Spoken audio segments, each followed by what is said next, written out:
Welcome to TS24 News.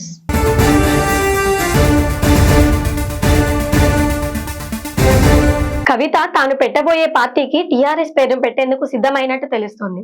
పాత పేరుతో కొత్త అజెండాను ప్రజల ముందుకు తీసుకొచ్చేందుకు రెడీ అయ్యారు. తన కొత్త పార్టీకి టీఆర్ఎస్ పేరును పెట్టుకుంటే తెలంగాణ సెంటిమెంట్ కూడా తనకు వర్కౌట్ అవుతుందని కవిత భావిస్తున్నట్టు తెలుస్తోంది. రాష్ట్రంలో తెలంగాణ రాష్ట్ర సమితి పేరు ఇప్పుడు ఖాళీగా ఉందని తాజాగా నిర్వహించిన మీడియా సమావేశంలో కల్వకుంట్ల కవిత వ్యాఖ్యలు చేయడం సరికొత్త చర్చకు దారితీస్తోంది.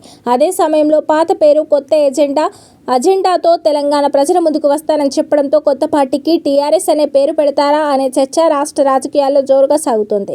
ప్రస్తుతం టీఆర్ఎస్ పేరును ఎవరైనా వాడుకోవచ్చని వ్యాఖ్యలు చేసిన కవిత తమ పార్టీ ప్రొఫెసర్ జయశంకర్ సిద్ధాంతాల ప్రకారం ముందుకు వెళ్తుందని స్పష్టం చేశారు. ఒకవేళ పార్టీకి టీఆర్ఎస్ పేరు పెట్టినా జెండాలో మాత్రం గులాబీ రంగు ఉండదని కవిత చెప్పినట్లు తెలుస్తోంది. తెలంగాణ రాష్ట్ర సమితి పేరు పెట్టాలనే ఆలోచన చేస్తున్నామని, పార్టీ రిజిస్ట్రేషన్ కోసం ప్రత్యేకంగా జాగృతి టీం పనిచేస్తుందని కవిత తెలిపారు. తెలంగాణ జాగృతి అధ్యక్షురాలు మాజీ ఎమ్మెల్సీ కల్వకుంట్ల కవిత కొత్త పార్టీ పెట్టే ప్రయత్నాలను మరింత ముమ్మరం చేశారు. ఈ నెల 25వ తేదీన తన కొత్త పార్టీ ఆవిర్భావోత్సవం ఉంటుందని ఇప్పటికే ప్రకటించిన కవిత దానికి సంబంధించిన ఏర్పాట్లను తెలంగాణ జాగృతి చూసుకుంటుందని వెల్లడించారు.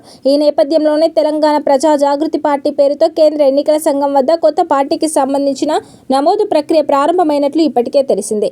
అయితే తాజాగా కొత్త పార్టీకి సంబంధించి కవిత చేసిన వ్యాఖ్యలు తీవ్ర ఆసక్తికరంగా మారాయి. తన కొత్త పార్టీకి టీఆర్ఎస్ పేరు పెట్టేందుకు కవిత జాగృతి నేతలతో సంప్రదింపులు జరుపుతున్నట్లు వార్తలు రావడం ఇప్పుడు ఇంట్రెస్టింగ్ గా మారింది. కాంగ్రెస్ ఎన్ని అరాచకాలు చేసినా మంత్రి వివేక్, ముఖ్యమంత్రి రేవంత్ రెడ్డి ఎన్ని కుట్రలకు పాల్పడినా క్యాతనపల్లిలో చివరికి ప్రజాస్వామ్యమే గెలిచిందని బీఆర్ఎస్ మంచిర్యాల జిల్లా అధ్యక్షుడు బాల్క సుమన్ పేర్కొన్నారు. క్యాతన్పల్లి మున్సిపల్ చైర్పర్సన్ గా బీఆర్ఎస్ వైస్ చైర్పర్సన్ గా సిపిఐ కౌన్సిలర్ ఎన్నికైన సందర్భంగా క్యాతన్పల్లిలోని తన నివాసంలో శనివారం నిర్వహించిన మీడియా సమావేశంలో బాల్క సుమన్ మాట్లాడారు. అధికారం ఉందని ఎలా పడితే అలా చేస్తామంటే ప్రజాక్షేత్రంలో దోహులుగా నిలబడక తప్పదని హెచ్చరించారు. బీఆర్ఎస్ సిపిఐ కౌన్సిలర్లు 14 మంది ఒకతాటిపై నిలబడి క్యాతనపల్లి, రామకృష్ణాపూర్ బరువు నిలబెట్టి ప్రజాస్వామ్యాన్ని గెలిపించారని కొనియాడారు. ఇదే స్ఫూర్తితో రాబోయే రోజుల్లో ఈ పాలకవర్గం మున్సిపల్ అభివృద్ధికి కృషి చేయాలని సూచించారు. మంత్రి వివేక్ సైతం ఫాస్ట్ ప్రెస్టేజీకి పోకుండా క్యాతనపల్లి మున్సిపల్ అభివృద్ధికి 200 కోట్ల నిధులు తీసుకురావాలని కోరారు. ప్రజాస్వామ్యం పట్టపగలు వివేక్, రేవంత్ రెడ్డి హత్య చేస్తూ ఉంటే ప్రజాస్వామ్యాన్ని మేము బతికిస్తామని మా కౌన్సిలర్లు 14 మంది ఇవాళ ఈ రాష్ట్రంలో ప్రజాస్వామ్యాన్ని ఎట్లా బతికియచ్చో ఇవాళ గట్టిగా నిలబడి మొండిగా నిలబడి చూపెట్టారు. వారికి మా శ్రేణుల తరపున హృదయపూర్వకంగా నేను కృతజ్ఞతలు తెలియజేస్తా ఉన్నా.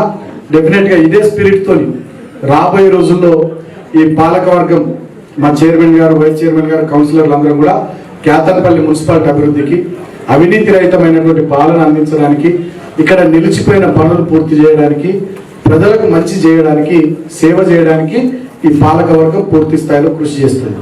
నేను మంత్రి గారిని రిక్వెస్ట్ చేస్తున్నా, నువ్వే చెప్పిన మొన్న నన్ను తమ్మునని, తమ్మునిగా వివేక్ గారికి నేను రిక్వెస్ట్ చేస్తూ ఉన్నా. క్యాతనపల్లి మున్సిపాలిటీలో మరి కాంగ్రెస్ లేదు, BRS chairman, CPI vice chairman అని దీని మీద వేరే రకమైనటువంటి శ్రద్ధ పెట్టకండి, దీన్ని అశ్రద్ధ చేయకండి. ఆదివారం వచ్చిందంటే చికెన్ ప్రియులకు పండుగే. ఎక్కువ మంది మధ్యతరగతి కుటుంబాల ప్రజలు ఆదివారం రోజున ఇంటిల్లిపాది ఒక చోట కూర్చొని చికెన్ కూరతో, చికెన్ వంటకాలతో భోజనం చేస్తుంటారు. దీంతో సండే వచ్చిందంటే చికెన్ షాప్ల వద్ద పెద్ద పెద్ద క్యూలు కనిపిస్తుంటాయి. అయితే ఇటీవల చికెన్ ధరలు భారీగా పెరిగాయి. పలు ప్రాంతాల్లో కిలో చికెన్ 400 వరకు పలికింది. ప్రస్తుతం మళ్ళీ చికెన్ ధరలు తగ్గుముఖం పట్టాయి. తెలుగు రాష్ట్రాల్లో ఇవాళ చికెన్ ధరలను పరిశీలిస్తే కేజీ చికెన్ రేటు 230 రూపాయల నుంచి 300 మధ్య ఉన్నాయి. వరంగల్లో 280, కామారెడ్డి జిల్లాలో 280 నుంచి 290 వరకు విక్రయిస్తున్నారు. హైదరాబాద్ లో ప్రాంతాలను బట్టి చికెన్ ధరలు ఉన్నాయి. ఫామ్ రేటు 140 కాగా రిటైల్ ధర 167గా ఉంది. కిలో డ్రెస్డ్ చికెన్ 242 కాగా స్కిన్లెస్ ధర 270గా ఉంది. మరోవైపు ఏపీలో చికెన్ ధరలు తగ్గుముఖం పట్టాయి. విజయవాడలో కిలో చికెన్ 230 నుంచి 250 మధ్యలో ఉండగా గుంటూరులో 250, విశాఖలో 270, బాపట్లలో కిలో చికెన్ 300కు అమ్ముతున్నారు. పలు ప్రాంతాల్లో కిలో చికెన్ ధరలు 250 నుంచి 300 వరకు ఉన్నాయి.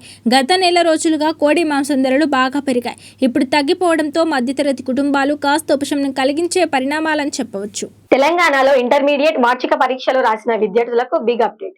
పరీక్షల ఫలితాలు వెల్లడించేందుకు ఇంటర్మీడియట్ బోర్డు సర్వం సిద్ధం చేస్తోంది. ఇప్పటికే జవాబు పత్రాల మూల్యాంకన ప్రక్రియ దాదాపు పూర్తయింది. ఇంటర్మీడియట్ పరీక్షలు ఫిబ్రవరి 25వ తేదీ నుంచి ప్రారంభమై మార్చి 18వ తేదీ వరకు జరిగాయి. రాష్ట్ర వ్యాప్తంగా 33 జిల్లాల్లో మొత్తం 1495 పరీక్ష కేంద్రాలను ఏర్పాటు చేశారు. ప్రథమ సంవత్సరం పరీక్షలకు 4,89,126 మంది విద్యార్థులు హాజరు కాగా, ద్వితీయ సంవత్సరం పరీక్షకు 5,07,949 మంది విద్యార్థులు హాజరయ్యారు. ప్రథమ, ద్వితీయ సంవత్సరాలకు కలిపి 10,47,815 మంది విద్యార్థులు పరీక్షకు హాజరయ్యారు. ఫలితాలను ఇలా తనిఖీ చేయండి. tgbi.cgg.gov.in లోని అధికారిక వెబ్సైట్ ను సందర్శించండి. హోమ్ పేజీలో ఇంటర్మీడియట్ వార్షిక పరీక్ష ఫలితం 2026 పై క్లిక్ చేయండి. కొత్త పేజ్ ఓపెన్ అవుతుంది.